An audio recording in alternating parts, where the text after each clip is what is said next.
بسم الله الرحمن الرحیم. سلام عرض می کنم خدمت دوستان عزیز. بنده یک رباتی رو طراحی کردم، ربات سرخطی زن بورس. ربات رو باز کردم. این ربات 7 تا مؤلفه داره که قبل اینکه استارت رو بزنیم باید اونا رو تنظیم کنیم.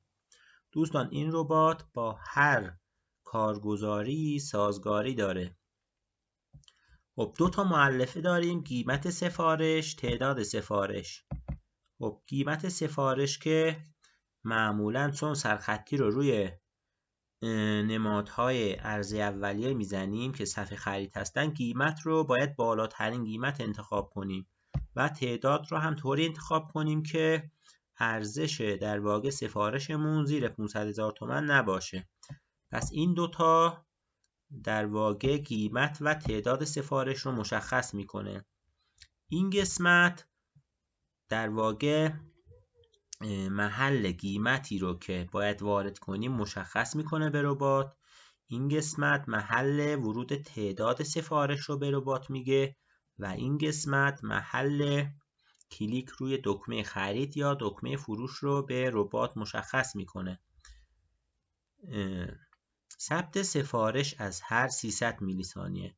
خب این قسمت هم به ربات میگه که از هر چند میلی ثانیه یک سفارش ارسال کنه. میدونید که زیر 300 میلی ثانیه نمیتونیم ارسال سفارش داشته باشیم، واسه همین من این رو پیش‌فرضش رو 300 میلی ثانیه گذاشتم.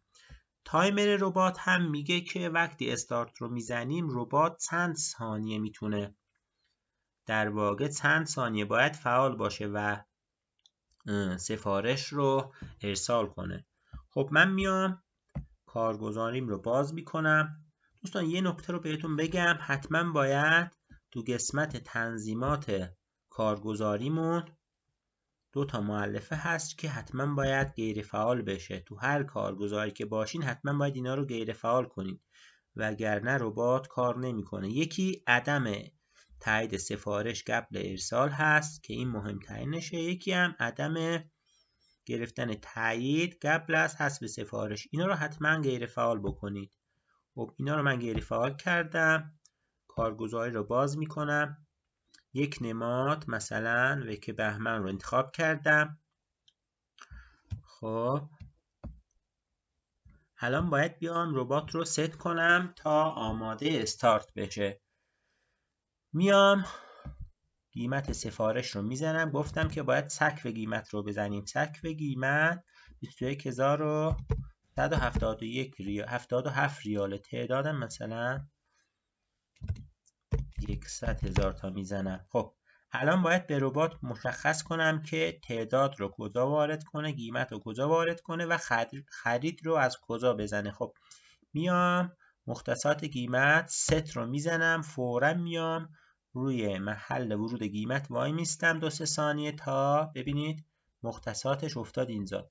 خب میام مختصات تعداد رو وارد میکنم. ست رو میزنم. فورا میام رو تعداد وای میستم. دقیقاً ست میشه و بعد میام محل مختصات خرید یا فروش رو میزنم. ست رو میزنم و فورا میام رو دکمه خرید وای میستم تا مختصاتش ست بشه. خب الان همه چی ست شد. خب اینو گفتم که ثبت سفارش از هر 300 میلی ثانیه. این میگه که به رباتمون میگه که این سفارش با این مشخصات رو از هر 300 میلی ثانیه بفرست و این تایمر هم میگه که این عملیات رو مثلا 20 ثانیه انجام بده. یعنی وقتی استارت رو بزنیم الان این رو 30 تنظیم شده، 30 ثانیه این عملیات رو انجام میده. خب من اینو میکنم 20. شما میتونید به دلخواه اینو بزرگتر یا کوچکترش کنید. خب الان استارت رو میزنم. دقت کنید این از هر 300 میلی ثانیه یک سفارش رو ارسال میکنه به مدت 20 ثانیه با سرعت خیلی بالا و شانس قرار گرفتن در اولین نفرات صف خریدمون. دوستان دقت کنید هر چقدر در واقع سرعت اینترنتتون بالا باشه احتمال این که بتونید وارد سهم بشید خیلی زیاده. دوستان من ربات رو توضیح دادم دقیقاً. افرادی که مایل به تهیه این ربات هستن میتونن از طریق آیدی تلگرام سازنده به آدرس